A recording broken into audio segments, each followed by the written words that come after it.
Hello, and welcome to the Feeding Pod. This is your host. I'm Brianna Millick, and I am a speech language pathologist and certified lactation counselor.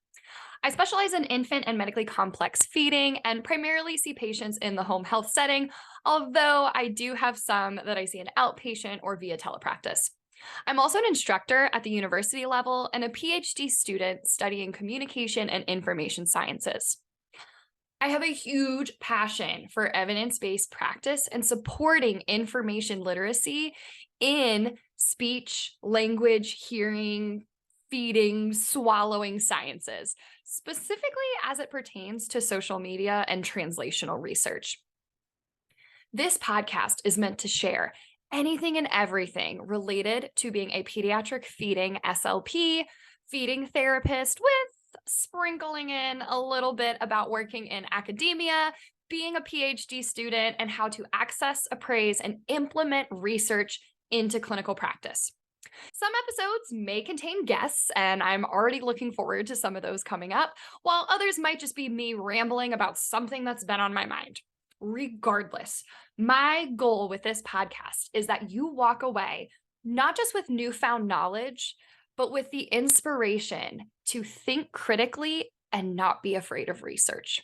So without further ado, let's get into today's episode. Hello, welcome back to the Feeding Pod. Today is a special episode, and I'm really excited because if you followed me for any amount of time, then you know I've shared episodes from the Duped podcast, so the dark side of online marketing. And I just decided to take a second. I was like, I'm just going to reach out and see if I can get somebody to come represent the podcast for me. And I was able to get in touch with Maggie Patterson, and I'm so excited to have you here. I am so excited. Briefly before we got on today, Maggie and I were talking about how, I was like, did you ever expect, a speech language pathologist to ask you about the dark side of online marketing and business and what that's like? She's like, at this point, I'm not really that surprised. And part of the reason that is, and part of the reason I want Maggie to come talk to all of us is because business is everywhere. And these types of strategies are used. It's not discipline specific. And so as speech language pathologists, as those of us that are online looking at other SLPs, they're selling courses, they're selling certifications, y'all know how I feel about that. And so they're selling all of these things, and these dark marketing strategies also play a role in our field. And so I'm really excited for Maggie to kind of give us a little bit about the ins and outs of it, but I highly encourage you all, and I'm going to say it throughout, to go to the podcast, listen to the episodes to really get more in-depth information about what we're going to talk about today. So before we dive into it, Maggie, could you just give a quick little introduction about yourself, the work that you do, and why you all decided to create this podcast?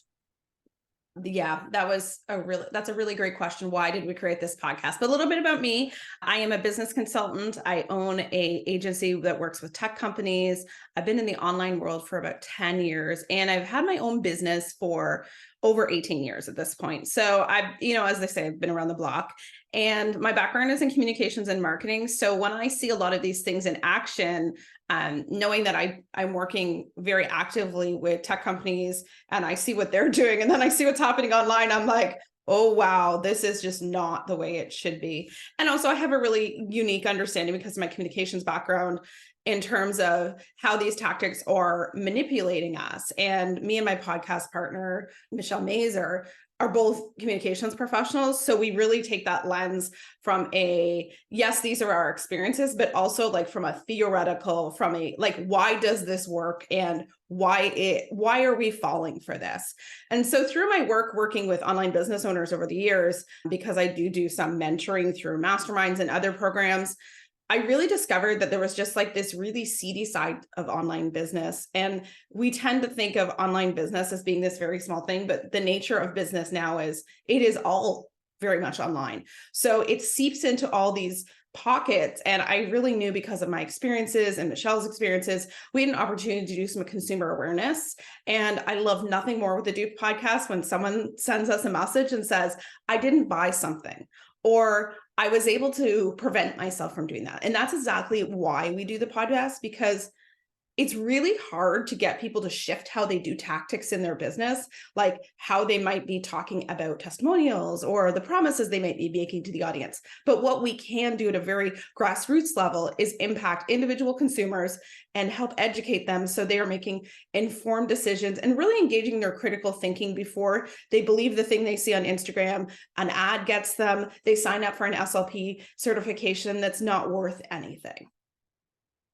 Yeah, I love that. And I know you don't know this about me, but I'm actually getting my PhD in communication and information sciences because I am so interested in that side of stuff, and the theoretical premise and those parts, the science that literally goes behind communicating and how marketing happens, how advertising happens, and how the sharing of misinformation and pseudoscience ultimately happens as well. And so I think it's so interesting, and I feel like that's probably why so much of what you and Dr. Mazer talk about is because I'm like, yes, this makes sense. And I love to know the why behind something. Yes. And it gives me a little bit of that. It's like, oh, wait, why did that happen? So I appreciate all of the content that both of you put out on the podcast as well. And I already look forward to the next season of it, if there will be another one. Oh, it's coming very soon. We're working on it. Wonderful. Yeah. Wonderful. I'm so excited for that. So okay, let's kind of just go ahead and dive into some of these topics. So I want to highlight a couple parallels of topics that really stood out to me when I was listening through your podcast, and that kind of draw parallels into the field of speech language pathology.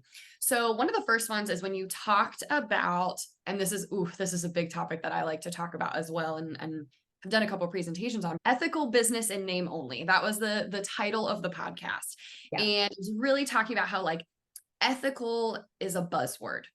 Okay. And saying that you run an ethical business is a buzzword. So can you just give a brief kind of understanding of that, or just, give us the brief synopsis of like why ethical, in what you mean by ethical businesses in name only. And then I have a couple examples for what that sort of looks like in the SLP field. So I think what's really interesting is the way the online business world has come to be is we've reached a point of, I'm not going to say maturity, but there's more and more people who have been around long enough, they are savvy enough, they're doing enough critical thinking that they've started to spot that maybe this tactic, maybe this scarcity or this income claim or something else is not quite sitting right with them. So what has happened as the market's kind of maturing is the tactics that were always very easily used to manipulate people, people are pushing back against them. So what we have is people claiming they are ethical as a way to kind of wash over, just kind of gloss over those tactics and say, no, I'm different. And what we really see is we have people saying like, well, I'm an ethical marketer. But the problem with that is, what does ethical mean? Now, if you are in a field where you have a, college, you have certain ethical principles, I always use lawyers as an example. They have certain things they have to do so they are not disbarred. And that's very common in a lot of professional worlds. It's not a thing in the online business world. There is no single ethical standard. So if you and I are having a conversation and you're trying to sell something to me and you say, oh, well, I'm ethical, like, what does that mean? Because ethics are very individual, and it might be ethical for me to execute a certain tactic. I mean, it's not illegal, but that doesn't mean it's actually ethical. So we have to be really mindful when someone says, hey, I'm ethical, to dig through as like, what are your ethics? How is that showing up in your business? And not just taking that as face value, because it really and truly is a buzzword designed for us to kind of disengage our critical thinking, to trust that person. And really what we see is people claiming this that are incredibly, from my point of view, unethical. They're executing marketing tactics and sales tactics, and even how they're treating people within the offers they have and their clients very poorly. And that to me is highly unethical, but they are baiting and switching us by saying they're ethical so that we trust them and we go ahead and we invest money with them. Yeah, absolutely. And I think for, the field of speech language pathology, one is ethical business. Another buzzword is evidence-based practice. So a lot of companies will claim to be evidence-based and their actions do not actually show that what they're doing is evidence-based. And so also recognizing that some of these terms, while we have like a scope of ethics, or excuse me, we have a code of ethics, scope of practice. We have a code of ethics that tells us kind of like the bare minimum what we Yeah. should be doing. Ethics is not black and white. And when you step outside of that bare minimum, it's like, what do you do now? And in speech language pathology, we have tons of online businesses, but ASHA's not really telling us what to do in terms of marketing ethically, in terms of advertising ethically, or using certain types of, really psychological, strategies to change people's way of thinking. So one thing that I notice a lot is the use of scarcity. I know you mentioned that briefly. So scarcity is this like fake sense that like, if you don't do something now, or like, if you don't, buy it at this point, it'll never happen again, or it only happens sometimes. And in speech language pathology, what I see is like, there will be certain memberships, or for the most part, I feel like it's in the membership space where there will Yeah. be a membership and it's like, you have 1 week to join. And if you don't join during this 1 week, you can't be in this membership until we launch our 1 week thing again.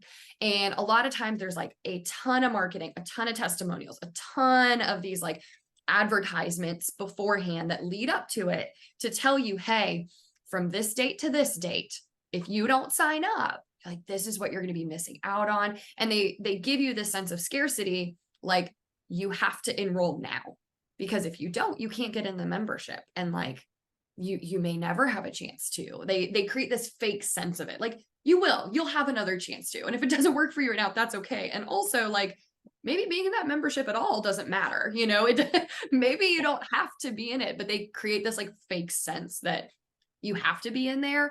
Or the other one that I see with scarcity is the like early bird pricing. Yeah. If you buy this course now, you can get this type of pricing with these benefits, with like this additional handout or this additional like live call or whatever. And every week that passes by, the price goes up and you lose one of those like bonuses. So slowly over time. And so again, it's creating that scarcity of like, you don't want to be left out. Yeah. And I love that you brought up scarcity, because that is one of Dr. Cialdini's 6 principles of persuasion. And what's really interesting about scarcity is, as humans, we very much need that push to take action, right?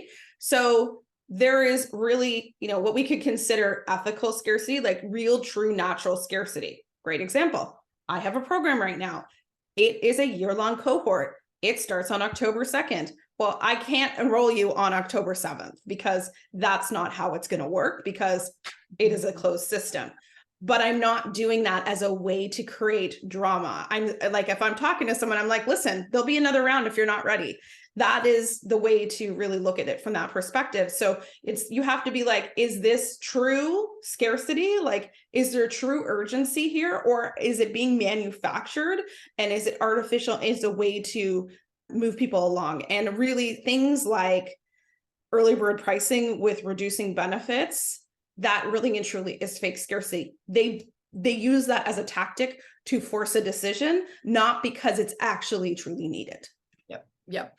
Yeah. I feel like with the membership one, that's one that really gets me, where it's like, why do they have to only sign up during this tiny amount of time if it's something that's just an ongoing, like it's just like an evergreen business? Like, sure, if it's like, hey, I'm launching this, I have this course and there are only 25 spots because that's all that I can manage on Zoom, whatever that is, that's real, right? Like, there are 25 spots, and when they're filled, and that's just how it's going to be. But that fake scarcity of it is, definitely frustrating. So I think, this is just one example of ethical marketing. Like I said, listen to the episode. You'll learn so much more about these different types of marketing tactics that, again, some people may feel that they are ethical in doing, that they think it's okay, because ethical is not black and white. But I encourage everyone to always spend your values. And so you realize, like, what are you okay with ethically? and then recognize some of those patterns in businesses that you want to invest in. And just, to kind of add to that, one of the things you touched on briefly was scope of practice. So for each of us as a practitioner in our field, in your case, speech language pathologists, what is within our scope of practice? So if you are a speech language pathologist with a very specific set of experience, is staying within your scope of practice, not trying to serve people you are not truly qualified or skilled to serve. And what tends to happen is, my background is in marketing, communications, and business.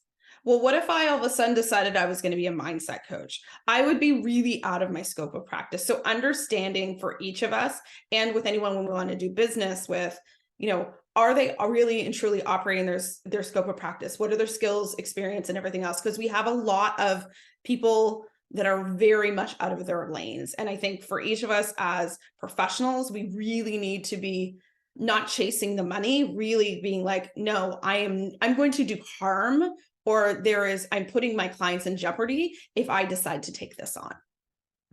Yeah, I think that's a good point too, because I feel like people talk about like putting a patient in harm when you're just direct one-on-one with a patient, but who you learn from, where you take information from that informs your practice to then share with the patient can also cause harm. And so like you being the person that's sharing that information, you could also indirectly cause harm because somebody is trusting your information, trusting what you're putting out, especially if you're making those big claims of like evidence-based and, research backed, but really it's like, well, what research did you pull from? Because if it was just like the anecdote or like your clinical experience, it wasn't based on empirical data, I don't really care as much about your research backing versus someone else's. And I think, again, that goes into the not just scope of practice, because ASHA does tell us we should be implementing evidence-based practice, but also the ethics of like, how do you weigh that out? So, yeah, and a really, really simple example to really kind of bring that together for people is if let's say you're working with families, I'll just use this as an example because it's probably one of the more common ones. If you are using marketing tactics that really push people into, engaging your services when they financially can't afford it, or you're putting them in jeopardy, like you can be crossing the line into a financial abuse if you're using the wrong marketing and sales tactics. And I truly believe with speech language pathologists, people don't get into this because they want to be shady. But if you learn that from a mentor, that's the way to, grow your practice, you're going to get into some slippery slopes and potentially be doing more harm than good for your clients. And nobody wants to be doing that, but it's really easy to get turned around and start doing things that you probably wouldn't do otherwise if you didn't have someone in your ear telling you that was the way to do it. That's actually such a great example. I've seen this in a couple different practices, but especially local, where there is a very controversial procedure. So it is a tongue tie release being done with a lot of kids unnecessarily. And one of the things that they will do is they charge for this very, very short, like 2-minute procedure, $800, $1,000, $1,500. And what I've seen them do is families go in desperate. They are on Medicaid. And instead of sending them to an ENT, for example, who accepts Medicaid and will do it for a medically necessary procedure, they send to a dentist who's like, well, you can get this medical credit card and you can pay through this medical credit card and then make payments to pay it off, because they convince the family that this is what's needed. And like, to me, so unethical. Like you should be helping that family find alternatives that are affordable to them, because there are.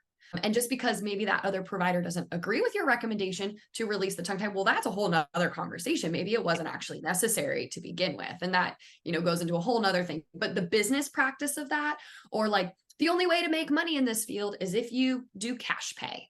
It's like, well, that's leaving out a very vulnerable population that needs support and needs help. And so how can we actually navigate that so that, sure, maybe we do take on some cash pay clients, but by just leaving out Medicaid patients, like, to me, and that's an ethical thing that I have, I could never do that. I could never only accept cash pay, because. And a really, really important distinction here is if you're in a helping profession, you start taking guidance and business advice from people who don't understand the dynamics of being in a helping profession, it can get very messy, because something that may be okay for me to do as a business person and a marketer in a helping profession becomes very predatory. So you have to be very, very particular about where you are getting guidance. And if you are getting guidance from people who know nothing about your scope or nothing about your field, you can absolutely get into some trouble. Yeah. And I think, a lot of that goes back to starting with what are your values? What Yes. are your ethical limitations? And then that way, if you do seek help, like, okay, I do need a little bit of business help because I don't understand XYZ or I need some support, but you know your values, so that when they say something from a business lens, you can say, thank you, but that's not going to work. So how can we adjust? How can we modify and take that information and change it to what works for your values? So, Absolutely. okay, let's move on to the next topic. So the next one is the culty side of online business. Side note, when you all mentioned the book Cultish, my sister's actually friends with Amanda Montell from when she That's used amazing. to play. And I was like listening to the episode and I was like, wait, I read that book because that was my sister's friend from LA. And like, oh my goodness. And she also wrote the book called Word Slut. If you all Yes. haven't read that one, it's also fabulous. But yeah, I was like, oh my gosh. So cultish tactics. So cultish tactics that are used in business. So could you kind of provide an overview of what that means? Because I think the word cult, immediately people kind of go to like the documentary on the cult that everybody was living on the farm together. Like, you go into that. But there's also there's a lot of manipulation that happens in cults, and those types of things can present themselves in online business. So could you give us a quick overview? So when you hear, I love that you brought up, when you hear cult, you think of people like wearing all white, living in a secluded thing. And there's a Netflix series, I don't know if you've seen it, that it's How to Become a Cult Leader. And there is actually a line from Amanda Montell in there where she is talking about how we are in the golden age of cults, because in the 70s, it was around social change.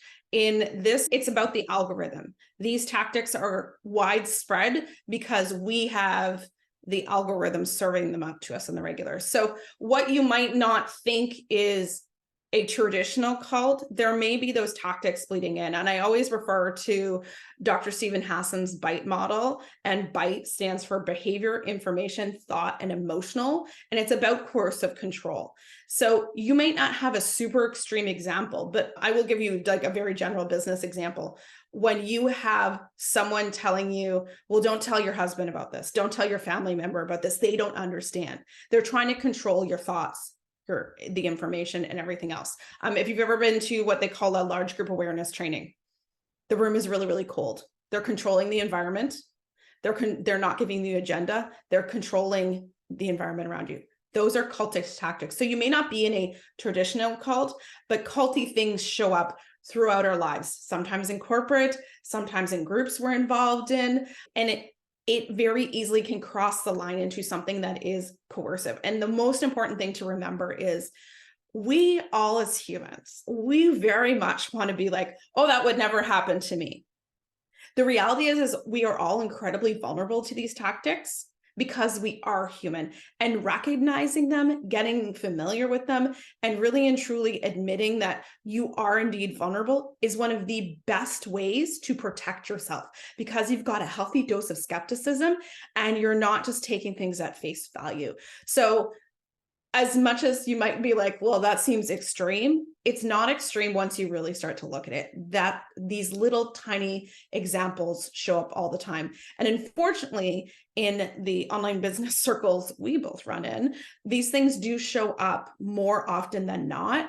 And it leads to financial abuse. It leads to a lot of emotional issues. A lot of people are very, very preyed upon, and some very poor outcomes happen. And I unfortunately hear about them frequently, like stories like, I was depressed, I spent $15,000, I didn't tell my husband, then they encouraged me to drain my retirement savings.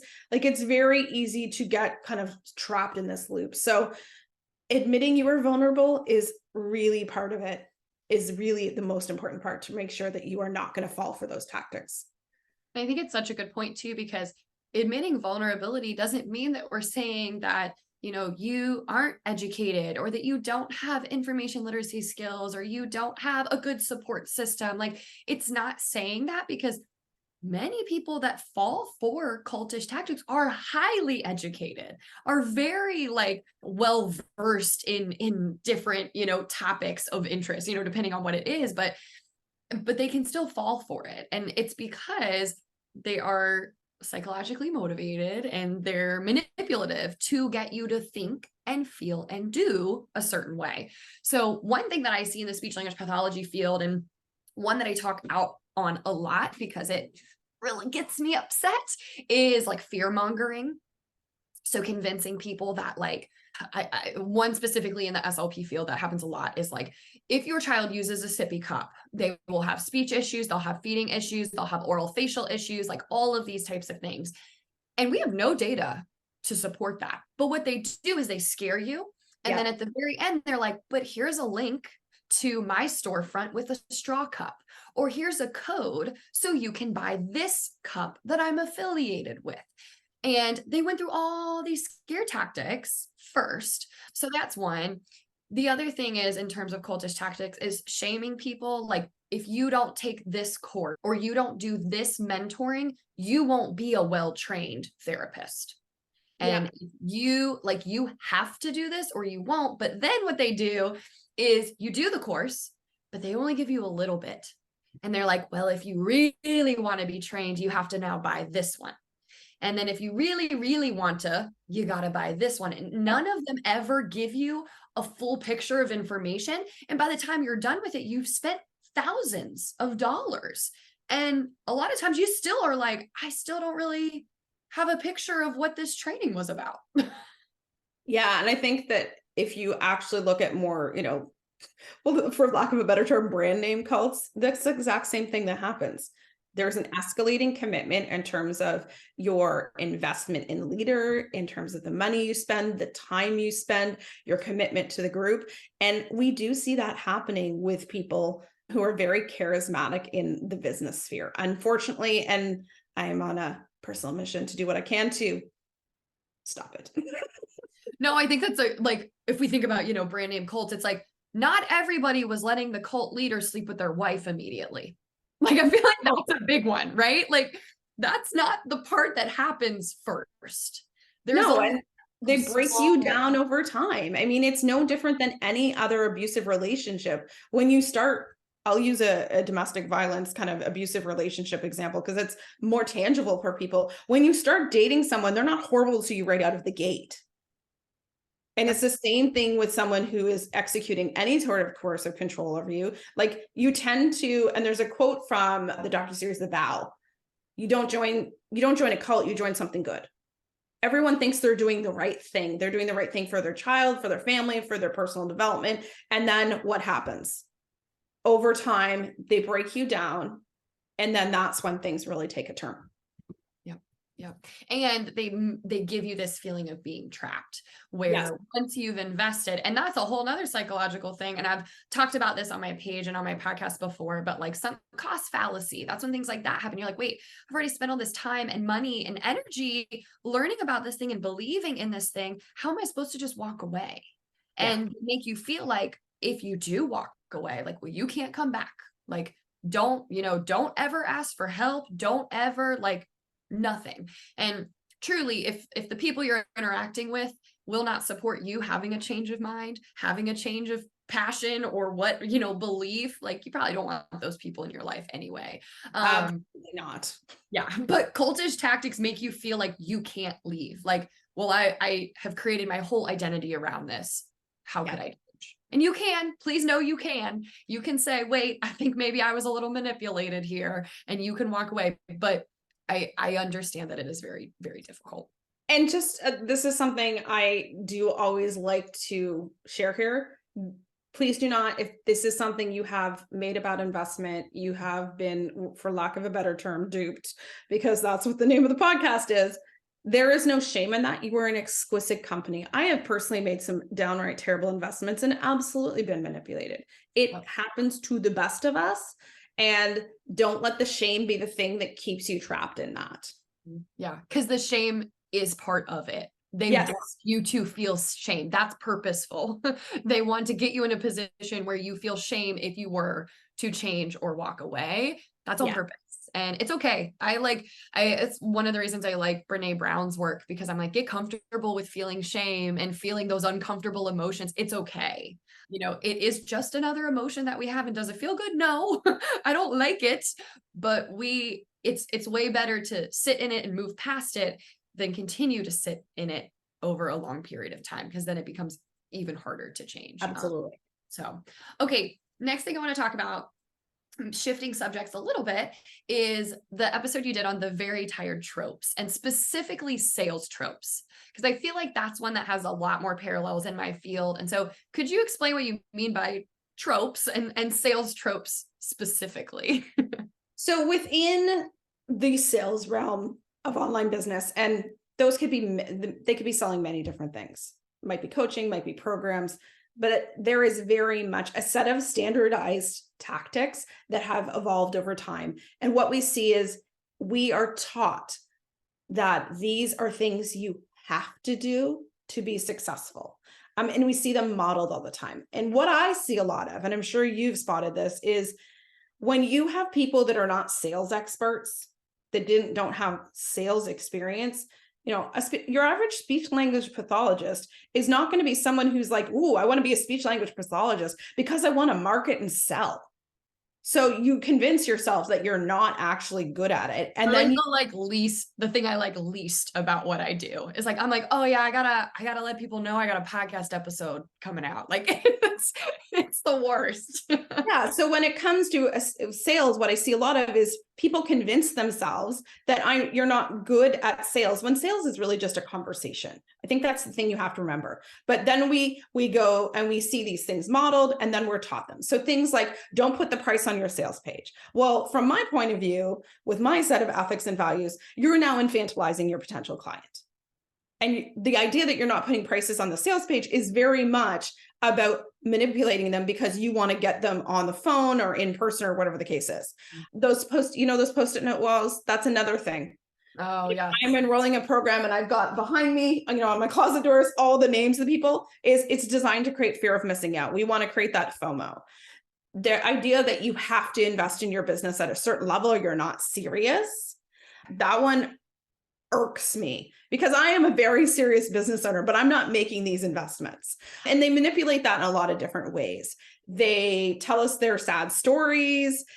I was scared to invest in, but now here's how my business is now. They use a lot of aspirational things, and it's very, very manipulative. And then there's a whole pile of things that happen around payment plans. Like, I saw a program yesterday. It's a 6-month program and it has 13 payments. That doesn't make sense. Yeah. But it's designed to create a bite-sized payment. So if I'm on the client end, I'm now like, well, it's only $2.99 a month now. It's now in reach. But I'm going to be paying for that for months past when the experience is done. And if I'm a person learning that sales tactic, you're thinking, oh, I'm making it more accessible, when really sometimes making it more accessible, and I'm totally doing air quotes, is actually just manipulating people so that you can get the sale. And I feel like so many of these sales tropes in particular, they are designed to keep all the power for you as the person doing the selling, and with zero understanding of the impact or any care for your potential client. You are there to extract money from them, and using these tactics, it's icky, it's gross, and I do not recommend them. Yeah, absolutely. I completely agree. I have seen so many where they don't list the price right away, or it's not obvious on the website. Like, it's not one of the first couple things you see, or, maybe they share information about the course, and then when you go to the checkout page, there's like 3 more things you go through that really convinces you why you need it. Or do you want to upgrade to this also? Or what about that? And then it shows you the price, or you don't get the price until you fill out the interest form. That's another one that, like, fill out the form. Like, I don't know. We want to even see if you're like a candidate for this. Like, we don't even know if you qualify to be part of this. And a lot of times, every single person that fills out that form is going to qualify. They just want you to feel like you've been chosen. Yes, they're creating a sense of exclusivity, and who doesn't want to feel like they're special? Yes, exactly. The other thing that I see is like if you were a serious, like you kind of said, a serious business owner, if you are a serious therapist, or like, money shouldn't matter, you should invest at all costs because like this is what will help you become XYZ. And we're going to talk about certifications here in a little bit, but I feel like this kind of goes into that a little bit in the SLP field as like a sales trope a little bit, is like, well, if you get this, you get this certification. And that's why you should invest, because like, oh, there's this thing, but we'll talk about that later. The other thing is too, so like I use payment plans for some of the things that I offer, and I like go back and forth on it all the time. Like since listening to your all's podcast episode, I go back and forth. And the one thing that for me, and this is a perfect example of like your ethics and your values, right? So the one thing for me is I list on my page, on like you go through, you see the prices, and then immediately says, if you need financial assistance, email me. And I have never not given someone a different payment method, a different pricing that works for them and their situation. And that to me is how I say, okay, here's a couple options, because I get it. And like, I like if a payment plan, like if I can do that and not cash out a lump sum at once, I choose that. I do that for my tickets at the Peace Center where we have the Broadway shows. I'm like, I can do it over 6 months instead. Sure, cool. I'll do that instead. But the difference for me in the way that I make it work is like, it's not a payment plan or bust. Like you are allowed to communicate with me other things that will make this work for you and your specific situation. And that's creating a win-win for both of you. And that is, that's not the scenario that troubles me. Especially you're dealing with an end consumer. People have like real budget constraints. They have, and they're often dealing with their children. So like they want to get these services. That makes perfect sense to me. And that is something where you are working with the client and you are making it accessible. You're not creating a situation to be like the person who truly cannot afford some business program they do not need. I'm now creating a no-brainer price and trying to move them along. That and manipulating them into like, you should invest in this. Yes. Like, it is affordable, find a way. Like, or, people be like, it's basically the cost of like a Starbucks a week, like, or it's the cost of a, what, and they kind of make it seem like so much less. But for some people, it can be a lot. And I think the other thing is too, the types of courses that I sell to professionals, oftentimes it is the organization or the business they work for that's paying for it. And so, it's a little bit different in like the continuing ed space. But again, it goes back to the ethics behind it. And like, why am I doing the payment plan? Is it just so that I can get more people in and it's a one-sided thing? Or like, do I have other options and other alternatives and ways for people to gain access to? So yeah. But yeah, it is something I go back and forth on still all the time. And I've taken out some of my like longer term ones because I'm like, okay, this is just, if the course is a month long, you don't need to be making, payments for 6 months. Like let's do a 3-month type of thing. So it's a little bit better, but again, still more equitable for everyone. Okay. Moving to the next one. So seriously shady sales practices. This was another one where it's talking about things like word salad, hiding prices. We kind of already talked about hiding prices, but what is meant by like word salad around sales?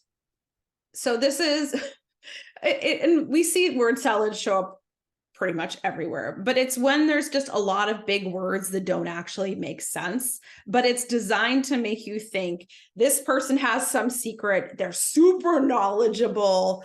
And what it does is it just confuses us. We feel like, well, they must be smart. I'm not very smart. I should trust them. And sometimes that might show up as a professional using their superior, professional knowledge to make us think they're the smartest, that therefore we must trust them. Or it might be someone who's trying to sell us business coaching and is throwing around words like certification and evidence-based and, mindset. And, they just start to string these things together. And, a lot of big words, a lot of words that don't seem to go together. And we see a lot in the online business world, like people using like, take a quantum leap to your best life in the 17th portal. Like, you're like, what is that? And What is a quantum leap? Well, the quantum leap was a show back in the 90s, right? Like from my perspective, but there's very much these kind of words that are just, they work their way into the vernacular and they don't actually mean anything. We see that too in like pseudoscience spaces. So Yeah. like scientific jargon, where they just throw big words that sound scientific, but they don't actually make sense. Or maybe it makes sense grammatically, but it doesn't actually make sense to the scientific community. Like, And this is why there's a field of study. Like there's an entire science communications is a discipline. yep. And it's designed to take the gobbledygook and make it like, so the average person could do that. That's what a lot of we saw this around COVID, right? You know, public health agencies trying to communicate this in a way that is not creating hysteria and people understand it at like the layperson level. And people do this in the reverse, right? They just want you to think that they're super smart and they've got the secret. So they use these word salads. And you see this if you ever see footage of a cult, like a true, like charismatic cult leader and, you know, kind of the brand name cults, you will absolutely hear them using word salad. You're like, what are they even talking about? Yep. And if you're ever having the reaction, whether this be a professional or someone you want to hire, that you're like, this is over my head, that's a red flag.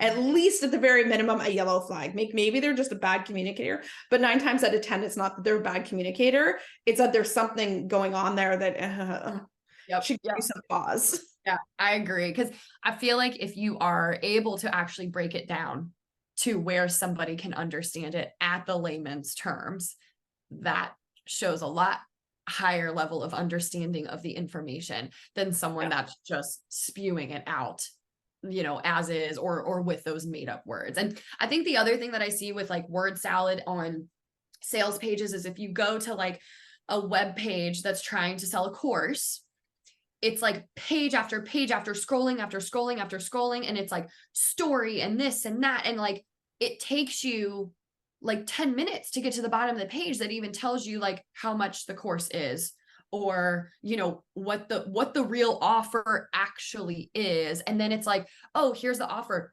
But, and like they'll do like, so they do the hiding prices, but they'll also do like, this is worth this much. This is worth this much. This is worth this much, but you get it for this price. And like also show this idea of like, and it's a lot of times like arbitrary things. Like I'm like, why is that thing worth this amount of money? Like, says who? And I think one thing for everybody to just remember in marketing and sales, like exhaustion and fatigue as a strategy, is designed to wear you down. Mm-hmm. It's just like how Old Navy keeps sending you an email when there's a sale 3 times a day. It's designed to wear you down. Mm-hmm. And that's it. It is a proven sales tactic, but that doesn't make it a good one. Yeah, it works, but that doesn't mean it's okay to use. Yeah, that's that like cognitive overload of just like so much information, so much stuff, and then you're more exhausted. You're like, fine, just like where's the checkout? I'll just go. Okay, so next thing is certifications. So, you know, what is meant by certifications? And I'll kind of give an example in the SLP field, but first, you know, what is meant by certifications, especially in the online space?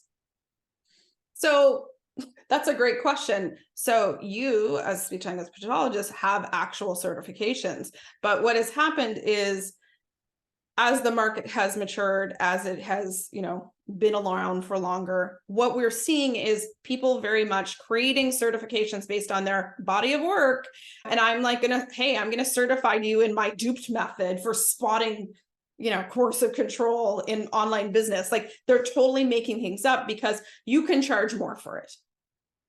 So they're not actually necessarily certifications. And you have to really be able to parse out, like, is this actually helping me as a professional? You know, will I get ROI from this? You know, is it valid? Is it recognized? You have to really ask those things versus just being like, oh, I'm going to take this thing, you know, it'll sound good. If nobody knows what it is and nobody respects it, and it's just Susie down the street creating a certification, it's not worth anything. So you have to be really thoughtful. And I think it's much more important for people to get certifications through recognized bodies in their field that have a code of ethics, that have scope of practice, that have, all kind of that scaffolding around it versus a random person who's created a certification as a cash grab. Yep, absolutely, completely. And we see these in our field. There was one that was a certification that came out not too long ago that was like a medical speech language pathologist, and they had put that like, oh, you can use the abbreviation MSLP at the end of like your, credentials. So when you put like MS, SLP, all of that they can put that in there. And it's like, nobody recognizes that. That's not a real certification. That's something that a business made up, a for-profit business at that, made up. Or we see like sensory certifications or, all of these different ones out there. Now you can get a certificate to track the course you took for your continuing ed units. Yes. That's fine. That's fine to get a certificate to say, I took 14 hours of this course, but that is different than someone claiming you become certified in something because it's just made up and there's no regulations around it. Like I could put whatever I want that you're certified in XYZ that I just made up. So yeah, I mean, we could have this conversation. And I could be like, you're now certified in the duped method. What the hell? No, it's like, no, I just made that one up. Yeah, so, literally. You saw how I made it up right now. Yeah. Okay. So last thing I want to talk about, and then I have a couple just rapid fire questions for you. So triggering and traumatic stories. This is another one that will come up, especially I see it in the SLP field to talking to professionals when we're really trying to like kind of not challenge them in their thinking of like, hey, I'm going to share this information to you. And I don't want you to like, challenge me on what I'm sharing. So starting with like a triggering or traumatic story to start, or sharing those types of stories to kind of scare caregivers into thinking that you need this service or you need this thing. So how can kind of like that storytelling go wrong, trauma dumping, those sorts of things? How do they find themselves in these online business spaces? So we see a really wide range. And sometimes this is like, I was broke living on my sister's couch, and then I invested in this thing and my life is all better. And sometimes it's people sharing very deep, complicated, and frankly, disturbing things as a way to create vulnerability, to create a bond with their audience, and ultimately to manipulate you into thinking, oh my gosh, what a turnaround. And this can be very, very subtle. It can be, it can be a little tiny thing that gets dropped that grows over time, or it can be like the lead story in how they market and sell. And as a professional, we have to be very thoughtful about what we bring into our practice. So if I'm a speech language pathologist, because I had a speech language issue growing up, I would want to be very thoughtful about how, when, and why I share that. Or if I have a client example, being very, very thoughtful about how you show that up. So you're not creating an experience that puts, you do not want people to be having, a fear response, a fawn response, a freeze response when they're interacting with your marketing. And that's what happens a lot. I have CPTSD, and I often will see these things and I like literally have a physical response. And is that intentional on the person sharing that story? Sometimes yes, because they want me to disengage my critical thinking. And other times it's less designed to manipulate you because it's just something they've been taught. We've very got much to this place that we have to be very vulnerable online. And what we have is really a culture in business where we're weaponizing storytelling. The story becomes, you have to use stories, you have to use it. And we really don't do it with a thought and intention and with respect for our audience.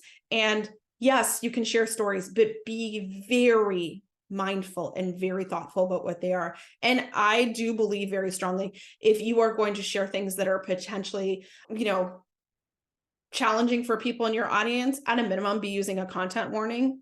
If it's even, more complex, potentially a trigger warning, and learning how to use those in your marketing. And I honestly, if you're constantly having to put CW before everything you put online, we need to have a conversation about what you're doing in your marketing.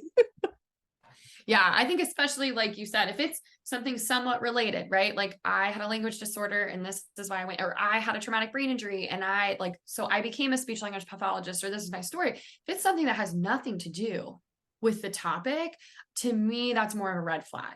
Like if you're going to be talking about pediatric feeding and you all of a sudden bring in some traumatic story you have that has nothing to do with feeding a child or around pediatric feeding or the topic of speech language pathology, to me, even if there's not always that intent, it's a little manipulative, because it's like, well, now I might not be as quick to question what you say because my emotions are high and my critical thinking is low. And I'm not, and I think, I'm sure it's very natural for people in your field to have had some sort of personal experience, whether that be themselves, a family member. There's reasons we choose the things we do. And there's a huge difference between saying, hey, I had XYZ happen to me growing up. That's why I'm really passionate about the work I do. That's one thing. Whereas telling every little thing, like this impacted me socially and I was this and I was that. And like, it caused like getting into crying on the camera. That's another one, like starting to just like cry in front, like. Yeah. And here's the thing. I am all like, we've all got the whole range of human emotions, but we're running a business and we do need to understand that we don't have to share everything. We can have a personal and a private persona. Like there are lots of things I do not share and I will never share in the context of my business. But if we're sitting having coffee and it comes up, I will 100% tell you, because it is not something that needs to be in my business, right? So we have to be very mindful of that. And I think with the online world, and we see how things get shared now, we see this constant crying on camera and everything else. Like the oversharing is really, really not healthy for you or your potential clients or anybody in your realm, really. Absolutely agree. Okay, so let's finish with a couple rapid fire questions. These are meant to be like one word or very, very short response. So first one is, what is your favorite book currently? I know favorite books can shift. So what have you been reading lately that's been a good one? Okay, my favorite book of the year is Toxic Positivity by Whitney Goodman. Right. Everybody needs to read this, and especially anyone who works with clients. Awesome. Okay, what is something kind someone did for you recently? Oh my goodness. So one of my friends, and it's actually been ongoing all year, she decided for my birthday, she was going to bring me flowers every month for a year. And that has been so joyful for both of us. That's so special. I love that. Okay, last one. If you could hang out with any business leader, who would it be? And it could be for different reasons, but who would it be? It's not going to be a business leader. I just want us to hang out with Dr. Stephen Hassan and talk to him about online business tactics and get his read on the cult situation. I love it. I love it. Okay. So in closing, where can people find you? I'm going to make sure to link everything in the show notes and, make sure everyone has access to where your podcast is, but where else can people find you?